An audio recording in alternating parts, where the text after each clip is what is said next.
देखिए स्टूडेंट, पिछली क्लास में हमने 1857 की क्रांति के कारण इसका प्रचार प्रसार और इसका दमन करने वाले ब्रिटिश अधिकारी ये हम पढ़ चुके हैं।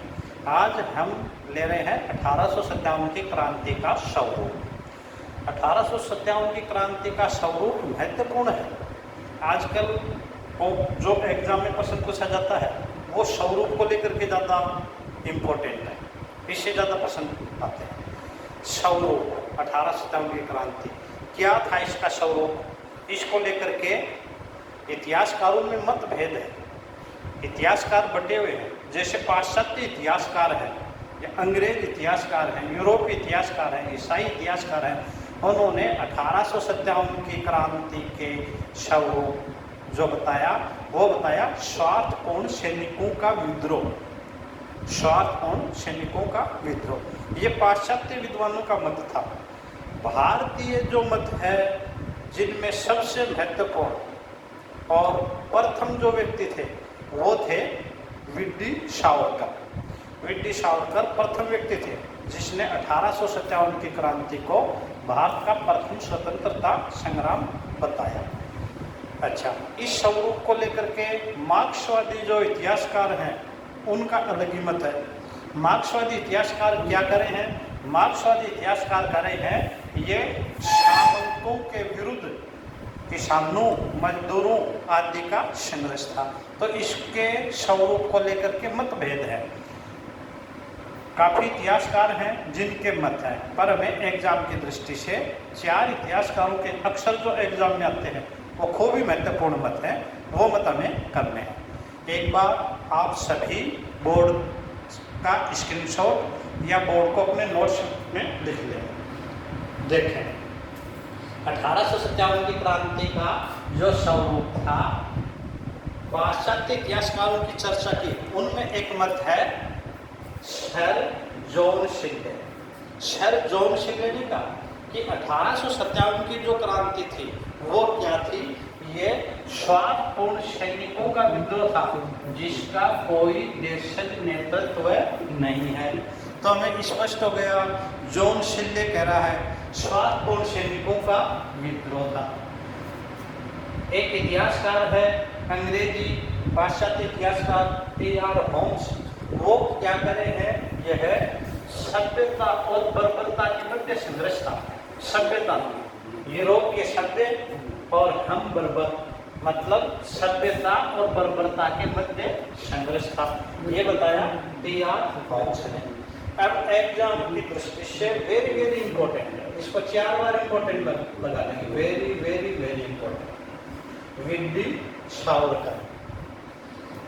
वी.डी. सावरकर इंडियन हाउस में लंदन गए हुए थे, वहाँ छात्रवृत्ति पा करके। इसी इंडिया हाउस में श्यामजी कृष्ण वर्मा 6 छात्रवृत्तियाँ देता था और वहीं इंडिया हाउस में रह करके वहीं 1857 की क्रांति के 50 वर्ष होने पर गदर दिवस मनाया और वहीं रहते हुए अपनी एक पुस्तक लिखी, जिस पुस्तक का नाम है भारत का प्रथम स्वतंत्रता संग्राम। First war of Indian independent, Bharat का प्रथम स्वतंत्रता संग्राम। ये जो पुस्तक है, इस पुस्तक में सबसे पहले वी.डी. सावरकर ने कहा था कि जो 1857 की क्रांति है यह भारत का प्रथम स्वतंत्रता संग्राम था।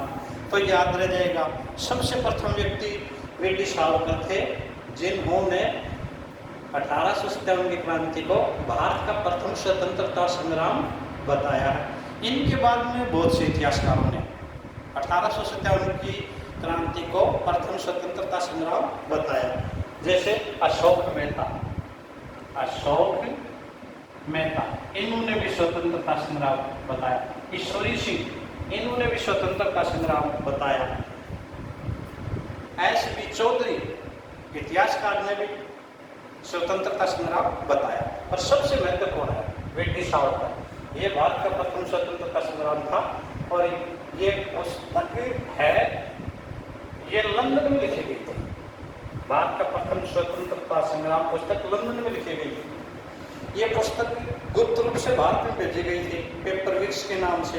अंग्रेजों के हाथ लग गई, इसको प्रकाशित होने से पहले ही जब्त कर लिया गया इस पुस्तक को। तो याद रखेंगे, इम्पोर्टेंट है। प्रथम व्यक्ति ब्रिटिश सावरकर थे, जिन्होंने 1857 की क्रांति को प्रथम स्वतंत्रता संग्राम बताया, और इनकी पुस्तक जो लंदन में लिखी थी। अगला जो महत्वपूर्ण है, एस एन सेन। अगले इतिहासकार है एस एन सेन। काफी एग्जाम में पूछ लिया गया है। एस एन सेन क्या मत है? जो कुछ धर्म को लेकर प्रारंभ हुआ वो स्वतंत्रता संग्राम के रूप में समाप्त हुआ। मतलब 1857 की जो क्रांति है वो सर्वयुक्त कारतूसों को लेकर के, हिंदू ने कहा इसमें गाय का मांस है, मुसलमानों ने कहा इसमें सूअर का मांस है, इसको लेकर के प्रारंभ हुआ था। सर्वयुक्त कारतूसों को लेकर, मतलब धर्म को लेकर के जो विद्रोह प्रारंभ हुआ, वही विद्रोह अंत में किस रूप में समाप्त हुआ था? ये विद्रोह समाप्त हुआ था स्वतंत्रता संग्राम में। तो एक बात याद रख लेना, जब एस एन सेन का मत हो तो किसको? धर्म को लेकर के। यदि धर्म शब्द आ जाए, धर्म को लेकर के प्रारंभ आ जाए, और किस पर हुआ? स्वतंत्रता के रूप में समाप्त हुआ। तो ये विशेष ध्यान रखेंगे, धर्म के नाम पर हुआ। एस एन सेन के इंपॉर्टेंट लगाएंगे। एक very very important, R C. Majumdar, Ramesh Chandra Majumdar. Ramesh Chandra Majumdar प्रसिद्ध इतिहासकार हैं, काफी विख्यात हैं।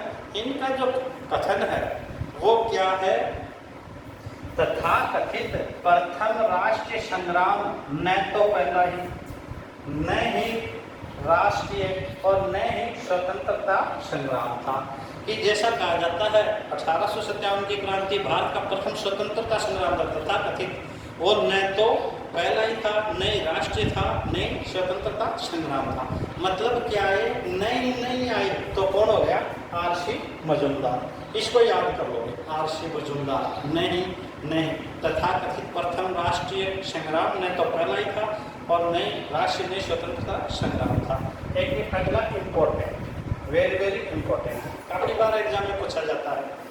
ये जो डिज़रायली हैं, ये ब्रिटेन की संसद के सदस्य थे, और इन्होंने एकमात्र अंग्रेज थे ब्रिटिश सांसद में जिन्होंने कहा था कि 1857 की क्रांति एक राष्ट्रीय विद्रोह है।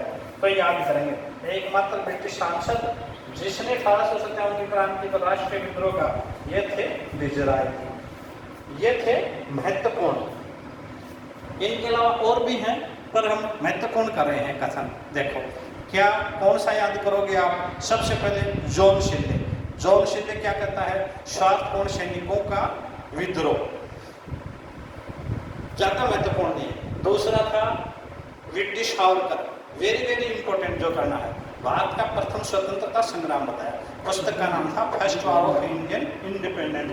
तीसरा जो है एस एन सेन, जो धर्म के नाम पर प्रारंभ हुआ वही राष्ट्रीय आंदोलन के रूप में समाप्त हुआ। और एक आर.सी. मजूमदार, तथा कथित राष्ट्रीय आंदोलन न तो पहला ही था, न ही राष्ट्रीय था और न ही आंदोलन था। और एक जो इम्पोर्टेंट है डिज़रायली, उन्होंने क्या कहा? एकमात्र सांसद थे जिन्होंने ये कहा कि यह राष्ट्रीय विद्रोह था। ये हो गए शब्द, इंपॉर्टेंट है। इनमें से अक्सर एक एग्जाम में आ जाता है, और वर्तमान में ये सब में से ज़्यादा प्रश्न आ रहा है 1857 की क्रांति। अच्छा, एक है 1857 की क्रांति पर लिखी गई पुस्तकें भी पूछी जाती हैं। एक पुस्तक हम याद कर चुके हैं, first war of Indian independence, Bharat का प्रथम स्वतंत्रता संग्राम। ये किसने लिखी थी? ये थी ब्रिटिश सावरकर की, सबको याद है। दूसरी एक पुस्तक करेंगे हम आर.सी. मजूमदार की। आर.सी. मजूमदार ने जो कहा था कथित प्रथम राष्ट्रीय संग्राम में तो पहला था, इसका क्या नाम है? The sacred unity and revolt of 1857। The sacred unity and the revolt of 1857। एक ये एस एन सेन की है 1857।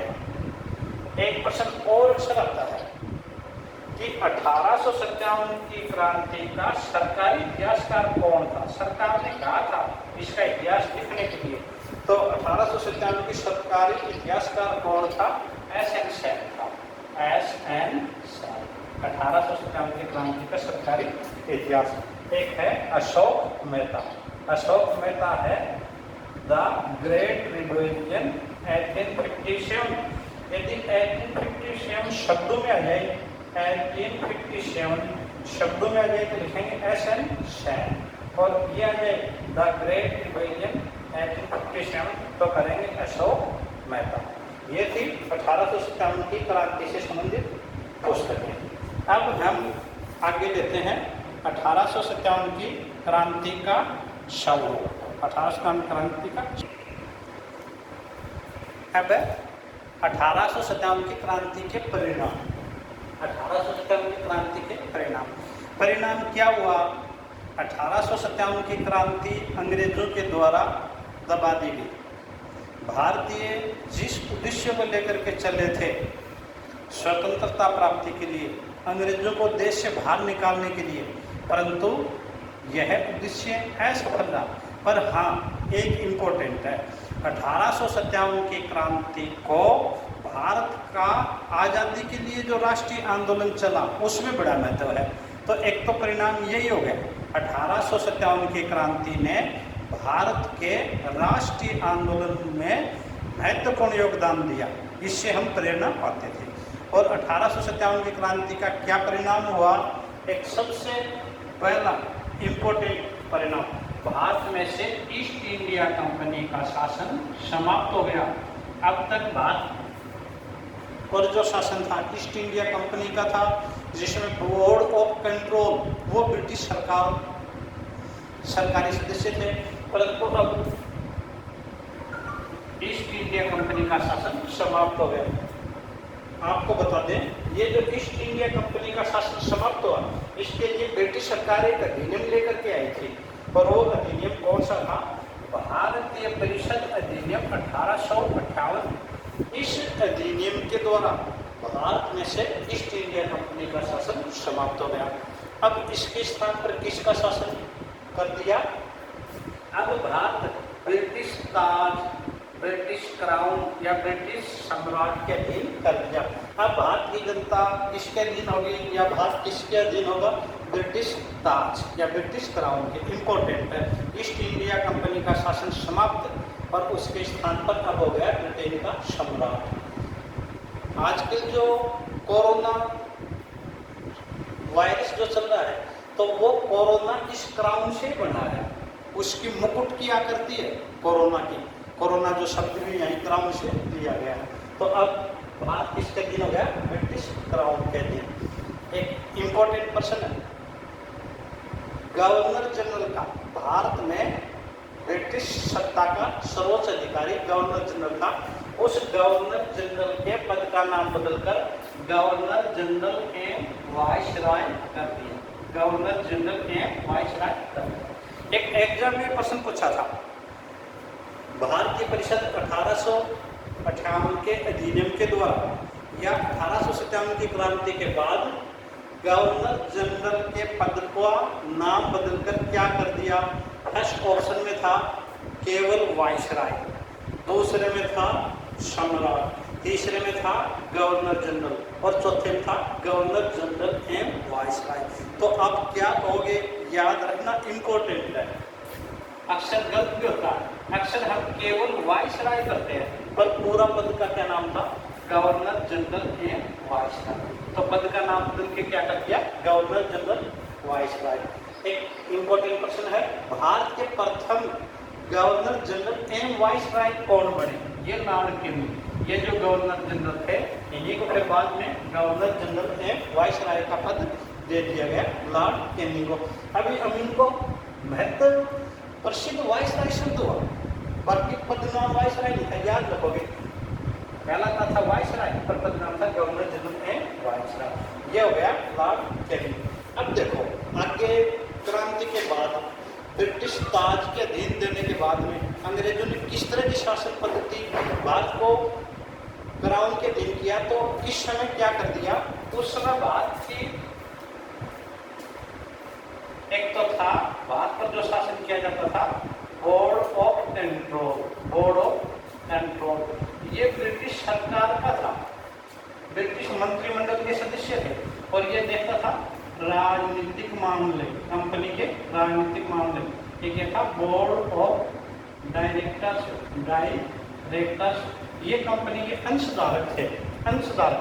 ये व्यापारिक मामले देखता था, व्यापारिक मामले।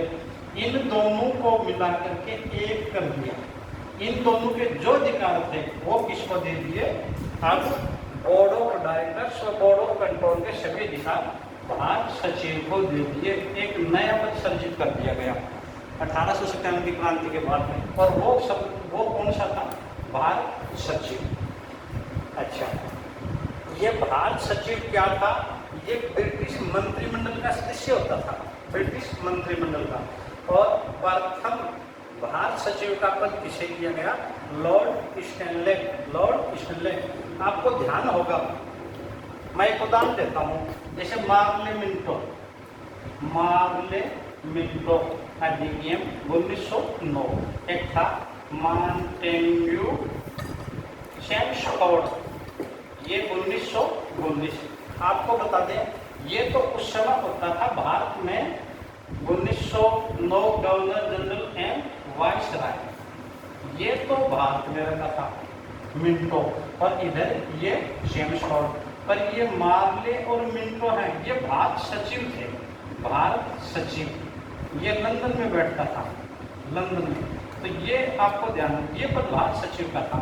तो इस तरह पहला भारत सचिव लॉर्ड स्टैनले था। 1909 में भारत सचिव पूछ ले तो मार्ले, 1919 में भारत सचिव पूछ ले तो मॉन्टेग्यू। चलो आगे देखो, इस भारत सचिव की सहायता के लिए 15 सदस्यों वाली भारतीय काउंसिल, इंडियन काउंसिल का गठन किया। मतलब अब ईस्ट इंडिया कंपनी के या board of director, board of control, सब अधिकार किसके पास में आ गए? भारत सचिव। और इसकी सहायता के लिए 15 सदस्यों वाली भारतीय परिषद। अच्छा, अब एक सबसे बुरी बात देखिए, ये जो थे भारत सचिव और 15 सदस्यों वाले, इन सब का खर्चा कौन देगा? भारत का राजकोष। भारत सचिव, इसकी परिषद का खर्चा दिया जाएगा भारत के राजकोष से। भारतीयों ने इसका विरोध किया। आप बता सकते हो ब्रिटिश सरकार ने कब भारत सचिव और भारतीय काउंसिल का खर्चा भारत के कोष से देना बंद किया? कब तो बंद किया, और कब इसको समाप्त कर दिया था? भारतीय परिषद को। आप देख के बताओ। ऑप्शन देता हूँ, 1909, 1919, 1935। एक में खर्चा देना बंद किया था एक अधिनियम में, और अगले अधिनियम में इसको समाप्त कर दिया है। आगे चले, ये सभी प्रावधान भारतीय परिषद के अधिनियम के द्वारा किया गया। अच्छा, एक सेना में भारतीयों की संख्या कम कर दी थी, इसके लिए एक आयोग गठित किया था, पील आयोग। इस पील आयोग के सिफारिश के आधार पर भारतीयों की संख्या, पहले भारतीय 3:3 भारतीय 1 किलो होता था, अब भारतीयों की 3 से घटा करके संख्या कर दी 2। तो भारतीयों की संख्या कम कर दी, तो खन्ना में भारतीयों की नियुक्ति बंद कर दी। तो ये था हमारा 1857 की क्रांति के परिणाम। अब है महारानी विक्टोरिया का घोषणा पत्र। महारानी विक्टोरिया का घोषणा पत्र 1857 के क्रांति के समय ब्रिटेन की महारानी विक्टोरिया थी। उसने भारत के राजा महाराजाओं को सहयोग प्राप्त करने के लिए, अपने पक्ष में बनाने के लिए उन्होंने अपना एक घोषणा पत्र भेजा। 1857 की क्रांति के बाद राजा महाराजाओं में ब्रिटिश सरकार के प्रति अविश्वास उत्पन्न हो गया था, भारतीय जनता को भी अविश्वास उत्पन्न हो गया था।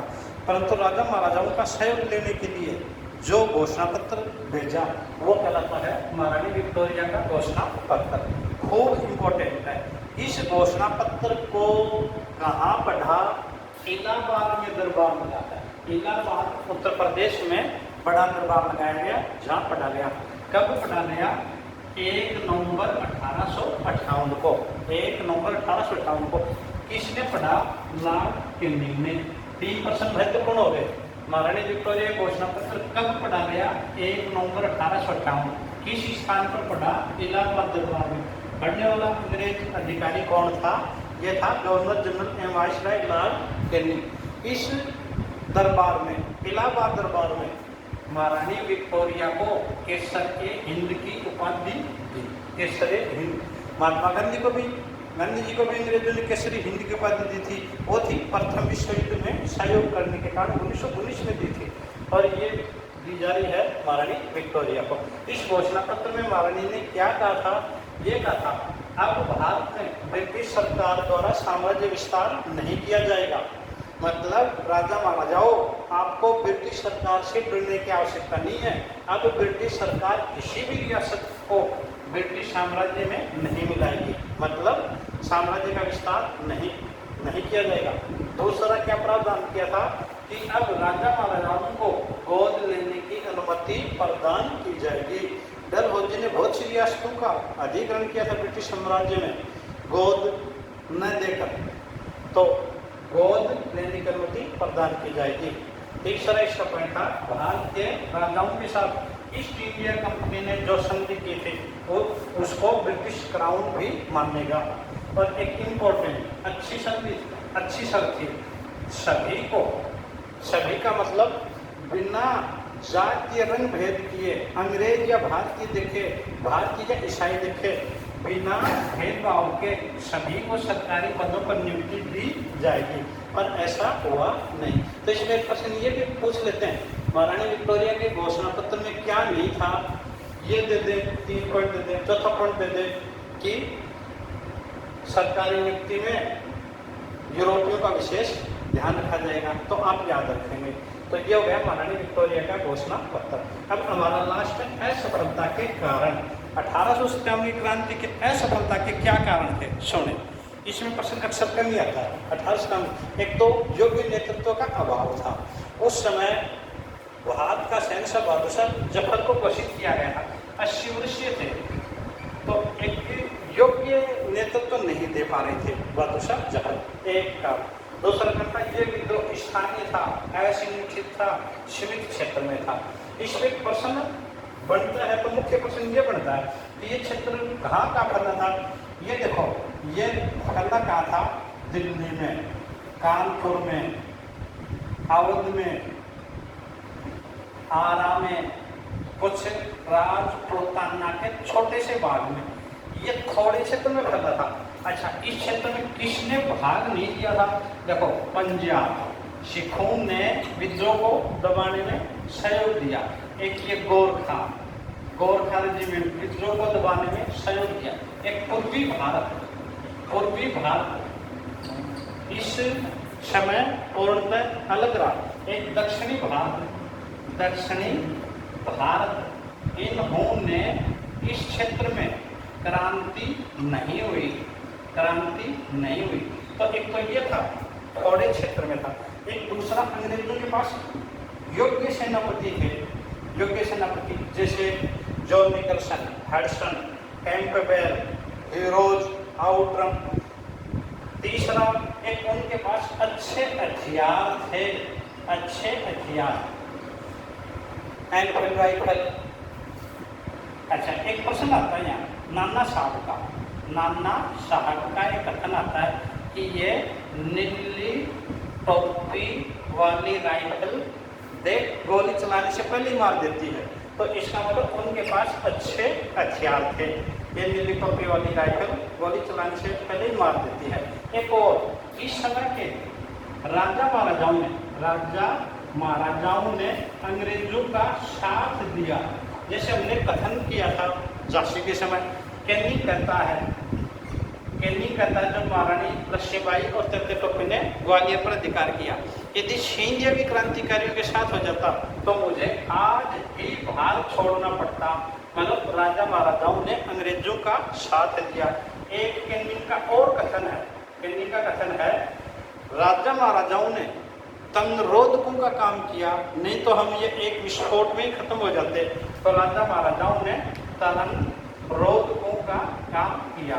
शिक्षित वर्ग उदासीन रहा, व्यापारी वर्ग भी क्रांतिकारी के साथ नहीं था। तो इस तरह से पूरे क्षेत्र में न फैलने के कारण ये क्रांति असफल हुई।